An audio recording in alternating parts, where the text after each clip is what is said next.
Mis amados hermanos, bienvenidos sean nuevamente a esta comunidad israelita remanente de Efraín. Somos la casa de Efraín, la casa de Israel, regresando de la dispersión a nuestras raíces hebreas, a las raíces hebreas de la fe bíblica.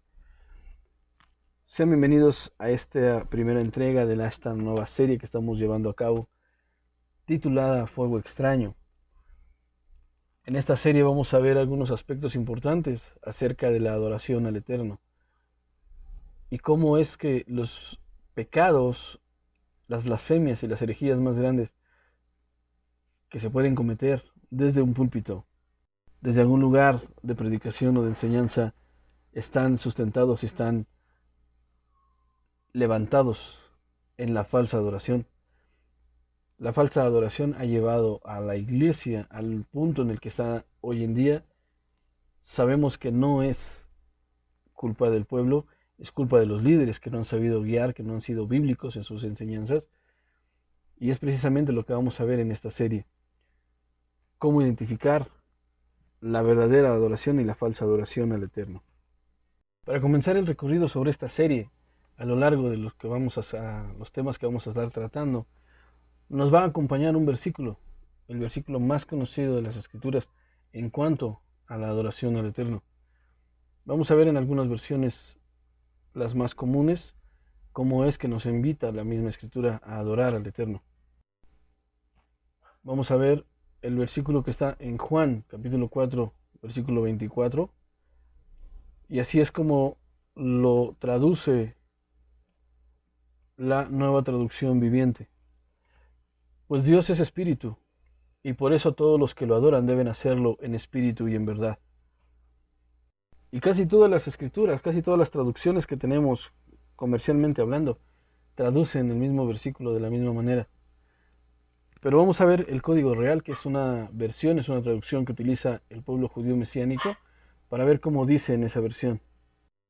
Dice así: Elohim es espíritu, y todos los que le sirven en espíritu y según la Torá deben servirle.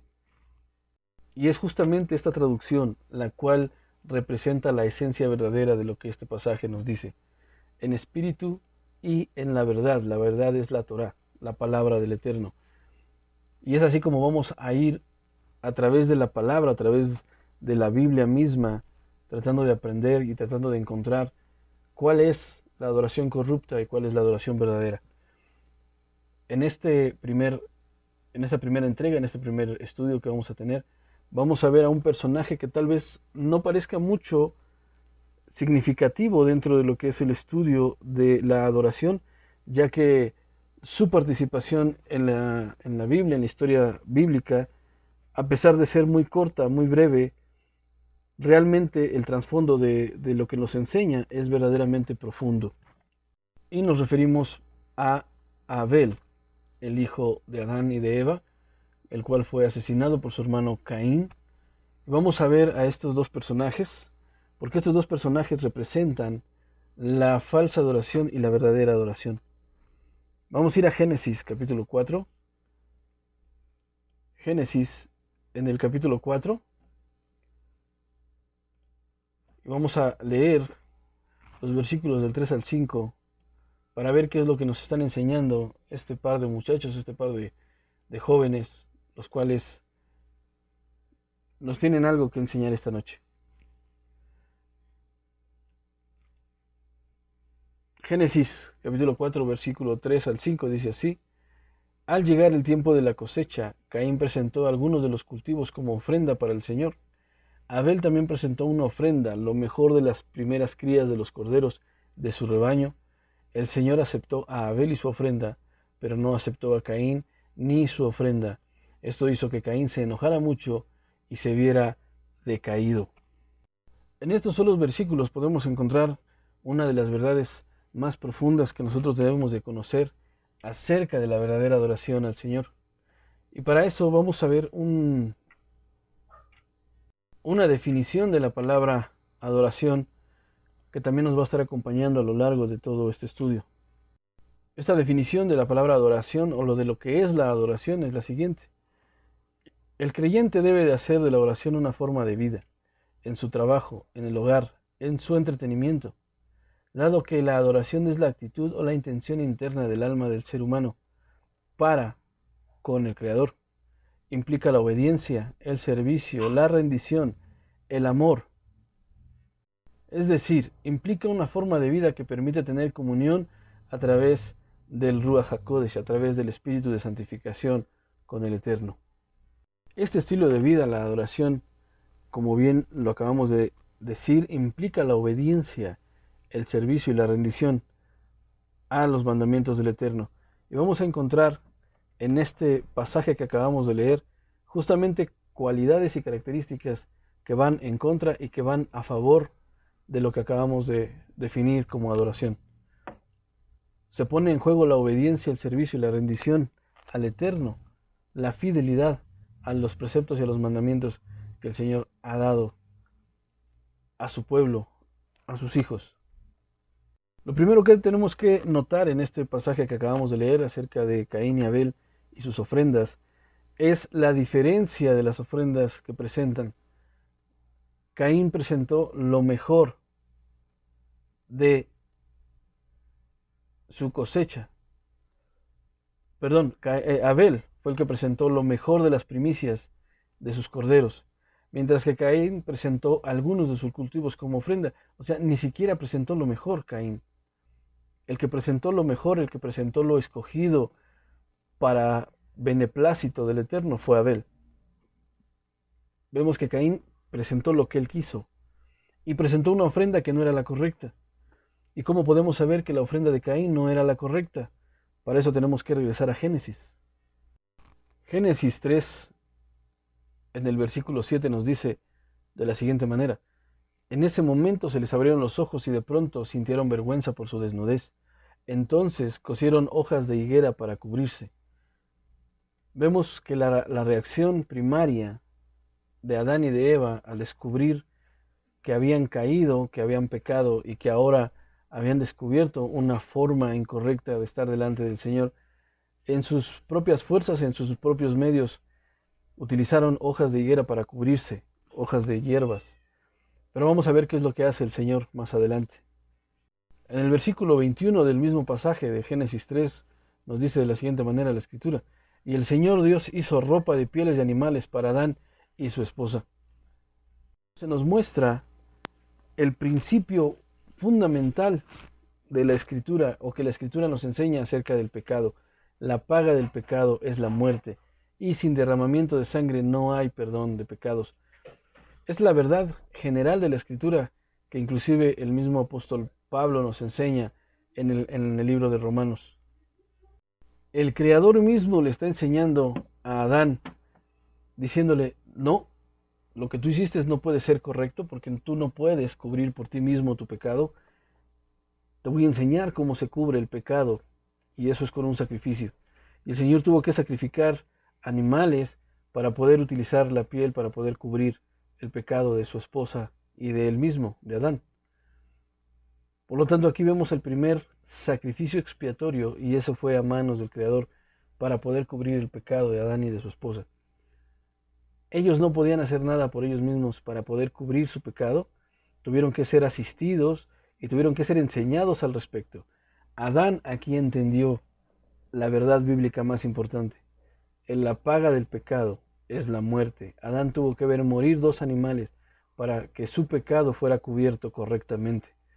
Esta verdad Adán la entendió, Adán la aplicó, y Adán se la transmitió a Caín y a Abel.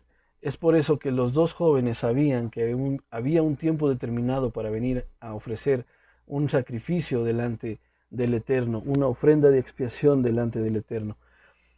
Y regresando a Génesis 4, vemos que Caín tomó cultivos, tomó lo que la tierra le daba, no tomó realmente lo que el Señor pedía.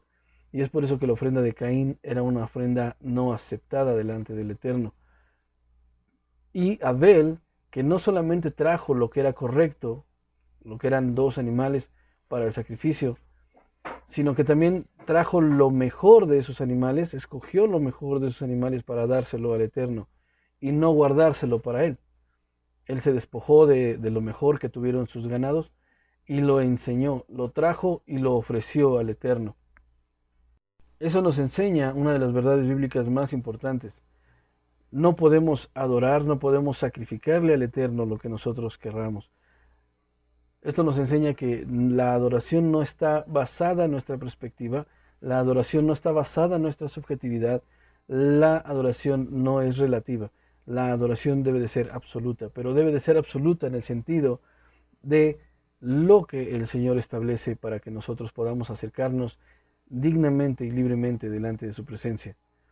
Ahora con el sacrificio de Yahshua que hizo en la cruz podemos acercarnos más confiadamente a la presencia del Eterno, pero eso no quita y no exime el hecho de que nosotros tengamos que acercarnos con las manos llenas de lo que Él pide, no con lo que nosotros querramos.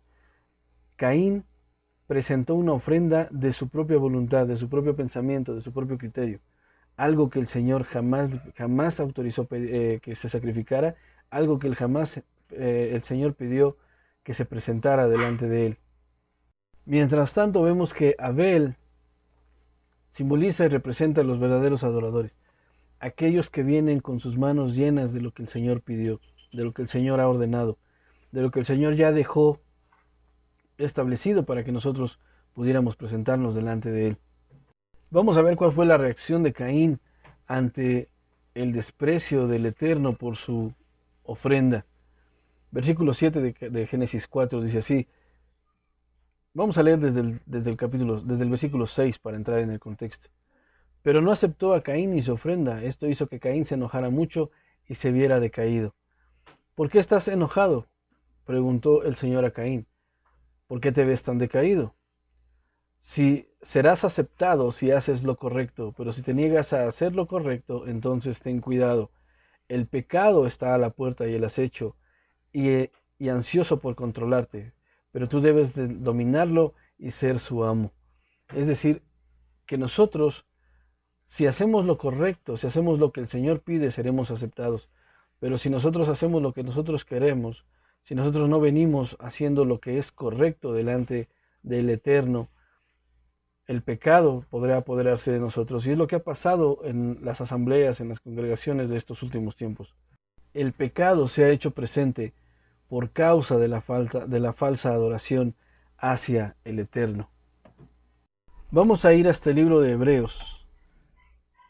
Vamos a ver el libro de Hebreos en el capítulo 11 y el versículo 4, que nos dice de la siguiente manera.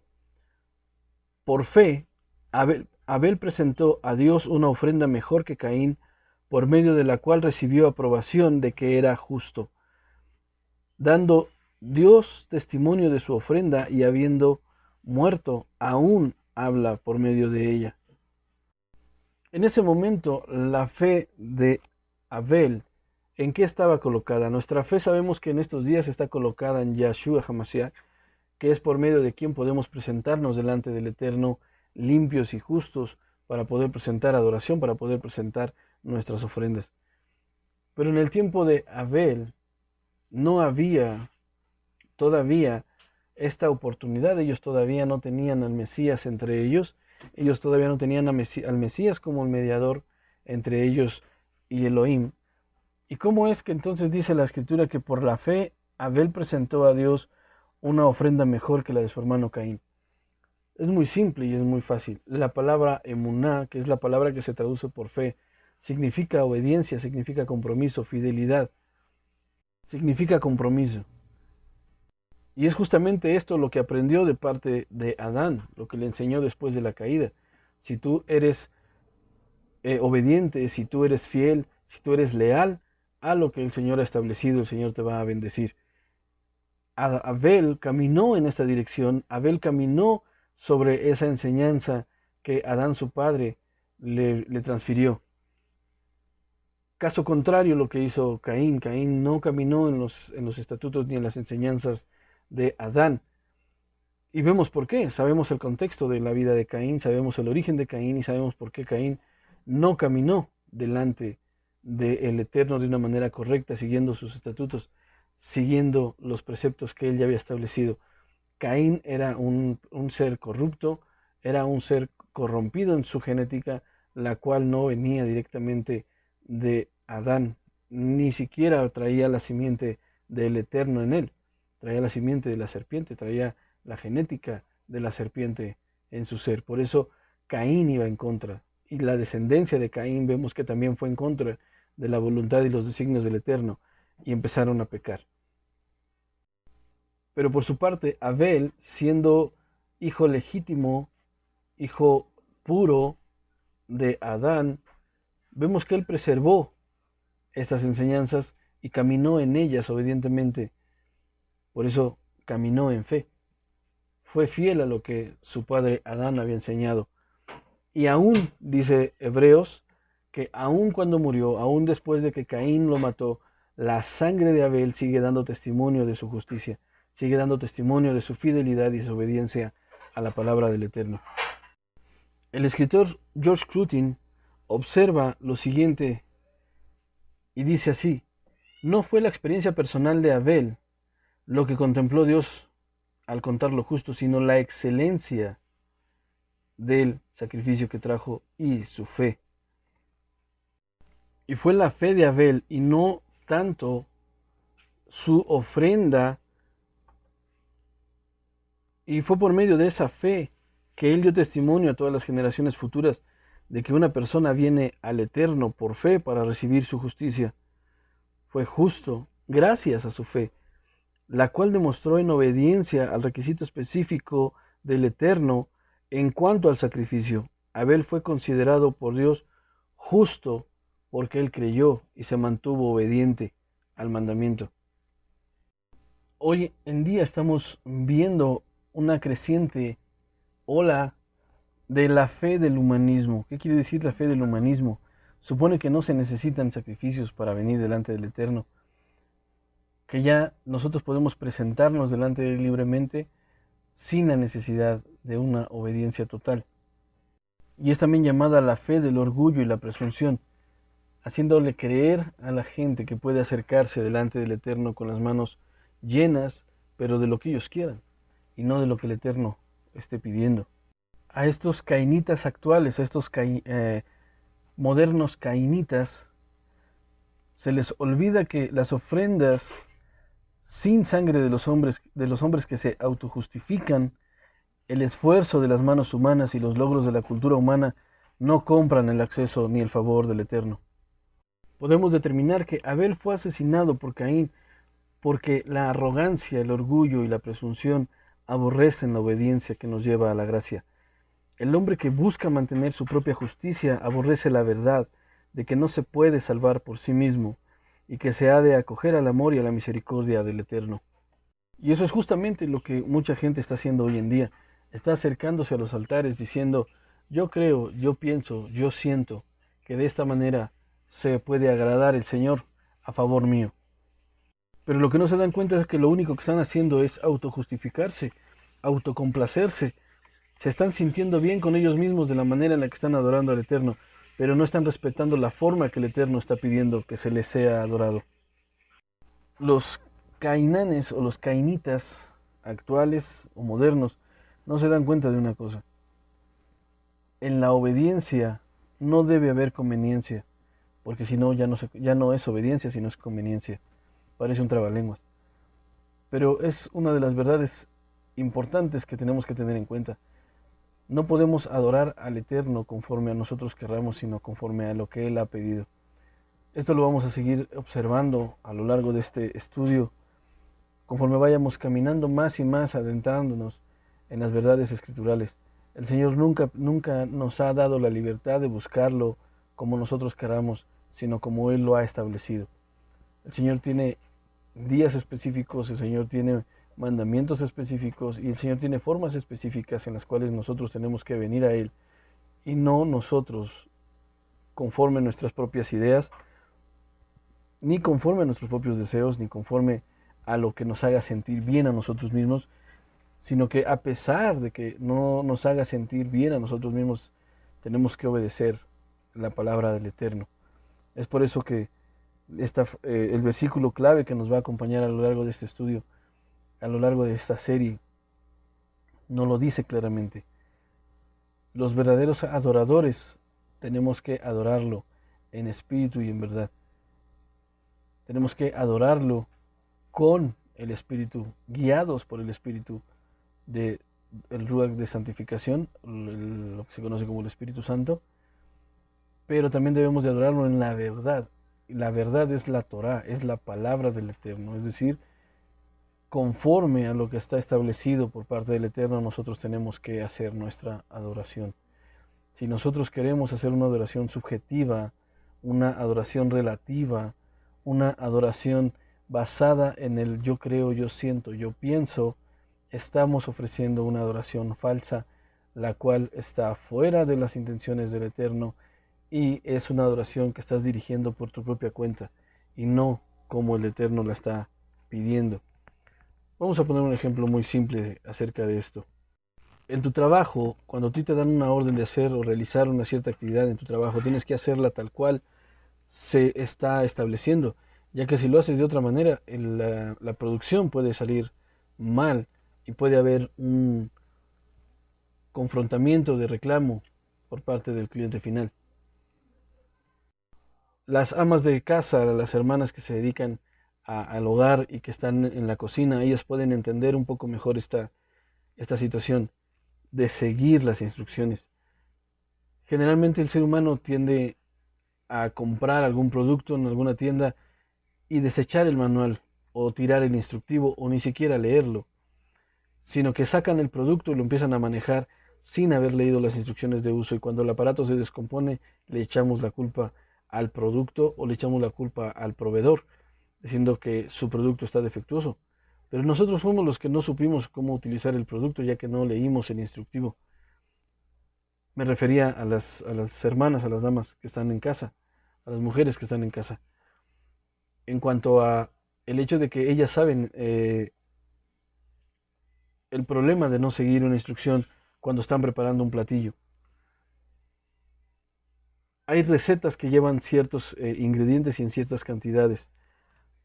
Si ellas no respetan esa indicación de parte de la receta, el producto final, el alimento va a quedar alterado, va a quedar modificado. Es decir, si le agregan gramos de más de un ingrediente o de otro, el sabor final va a cambiar. Y puede cambiar para mal y puede quedar una comida que no es grata para degustar. Yo puedo hablar de una experiencia personal en cuanto a mi trabajo. En mi trabajo yo me dedico a ser técnico en pintura automotriz. Yo trabajo para Nissan, en uno de los centros de reparación automotriz de la Ciudad de México. Nosotros tenemos un estándar de igualación de colores, lo que nosotros llamamos colorimetría, y ese estándar nos indica qué tintas lleva cada determinado color de cada modelo de coche. Si nosotros aplicamos a nuestra conveniencia y a nuestro parecer las tintas, el resultado final va a ser un color mal igualado y va a ser un color distinto al original de la pieza o un color distinto al original del automóvil. Y eso va a generar un reclamo en el cliente porque su automóvil no va a quedar en las condiciones en las cuales la empresa ha prometido que ese automóvil va a quedar. Va a quedar manchado, va a quedar con un color disparejo y obviamente la estética final, el acabado final se va a ver muy mal. Pues lo mismo pasa con el Eterno. El Eterno nos ha dado instrucciones, el Eterno nos ha dicho cómo quiere que nosotros nos acerquemos a Él, qué es lo que Él busca de nosotros y nosotros lo hemos corrompido. Nosotros hemos tirado el manual, hemos hecho a un lado la Torá, hemos hecho a un lado la Escritura y no nos hemos apegado a lo que ahí está escrito para acercarnos delante del Eterno como Él lo pide. Nosotros hemos sido esa cocinera que ha tratado de agregar otro tipo de productos a la receta y al final de cuentas la comida que va a resultar va a ser no grata para degustar, no grata adelante del Eterno. Justamente lo que hizo Caín. Caín puso ingredientes que no eran los correctos dentro de la ofrenda, dentro del holocausto a el Eterno, y como resultado vemos que Caín fue dejado de lado, fue sacado de la bendición del Eterno. Si Caín hubiera traído exactamente lo mismo que trajo Abel, la historia de Caín hubiese sido diferente. Así es por eso que muchos hoy en día vienen y se presentan delante del Eterno con ofrendas de sus propias manos, ofrendas traídas al Eterno de su propia voluntad, de su propio criterio, de su propia humanidad, de su propio pensamiento. Y cuando las cosas le salen mal, se voltean y le preguntan, Señor, ¿por qué? Si yo soy un buen adorador, estoy contigo y te llevo ofrenda y me presento delante de ti. El problema no es que no te presentes delante del Eterno, el problema es que te estás presentando para autojustificarte. Te estás presentando con una ofrenda malsana, te estás presentando con una ofrenda corrupta, con una ofrenda que el Señor nunca te pidió. Y ese es el problema de mucha gente hoy en día. Se está presentando a los altares del Eterno mediante sus propias ideas, mediante su propia forma de buscar a el Creador. Y por eso el Creador muchas de las veces esconde su rostro de esas personas. Nosotros tenemos que caminar en la dirección de ser y convertirnos en abelitas. Tenemos que caminar en la dirección de la obediencia, del sometimiento, de un servicio correcto y de una rendición de nuestro yo a las Escrituras para poder vivir de acuerdo a como el Eterno nos lo está pidiendo y poder acercarnos delante de Él de la manera correcta. Más adelante vamos a ver dos ejemplos más en la Escritura, en otros capítulos de esta serie, que nos van a narrar o nos van a mostrar los otros dos aspectos de la adoración corrupta. En este primer episodio, en esta primera entrega de esta serie, estamos viendo que una de las formas de adoración corrupta es acercarnos al Eterno mediante nuestros propios medios, mediante nuestras propias fuerzas, mediante nuestro propio criterio, trayendo delante del Eterno una ofrenda que Él jamás pidió. La falta de obediencia es ofrecer fuego extraño en el altar del Eterno. Así es que, hermano, yo te invito, yo te exhorto y te hago la invitación a que regreses a la Escritura, a que regreses a la Torá y que realmente empieces a buscar la manera correcta en la cual el Señor pide ser buscado y dejes de buscar al Señor mediante tus propias fuerzas y mediante tus propios medios. Oseas, en el capítulo 4, versículo 6, nos dice lo siguiente: mi pueblo perece por falta de conocimiento. Otras versiones dice, el pueblo está siendo destruido por falta de conocimiento. Pero tenemos que ir más adelante en el versículo. Porque desechaste la instrucción de tu Elohim, porque desechaste la Torá de tu Creador, porque desechaste la instrucción de tu Dios. Y es por eso que cuando nosotros desechamos la instrucción del Eterno, es muy fácil que nosotros caigamos en un sistema de adoración corrupta y ofrezcamos fuego extraño delante del altar del Eterno. Yo te exhorto a que regreses a la Torá, yo te exhorto a que regreses a las bases principales de lo que el Señor, de lo que el Eterno está pidiendo para la adoración y caminar en la obediencia para que nosotros demos testimonio igual que Abel de nuestra fe.